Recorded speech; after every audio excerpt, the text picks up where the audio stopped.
Şorağa балалар, оларның әтейінлері тренерлары жиылды. Түрлі өлкелерде оңышларға ерішкен спорт мастері разрядларына ие спортчылар, чемпионлар, спортчы ғойлелер хөрмәтләнде. Мактау грамоталары, медальләр тапшыру бәйрәмнең иң күңелле мизгелләре булды. Біздің спорт школада 613 бала шотлана, тренироваться етеді 9 түрден тренировкалар өткерәбез инде.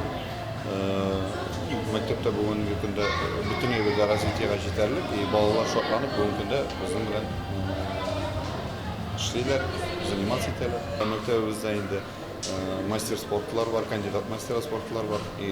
Һәрбер республика ярышлары арасында без үзебезнең уровеньда күрсәтәбез. Мен быел 1 сентябрьдән Мөстим спорт мәктәбендә, яшьлек спорт мәктәбендә Мөстимдә эшли башладым. Читтән килгән кеше буларак безгә ташланган әйберләрендә коллектив дус, тату яшиләр, эшкә тырышып намус белән барыйлар. Балалар шуның нәтиҗәсе буларак балалар тырышып йөриләр, сөенешеп. Мен хоккей тренері 2003 елдан эшлим. Так чыгарылыш булса уже ялгышмасам 13-нче. Балалар бар. Жоқ дип әйтмим. Өметле балалар да бар. Әлмәтләрдә уйнаган, әлмәтләрне җиңгән хоккеистларыбыз бар.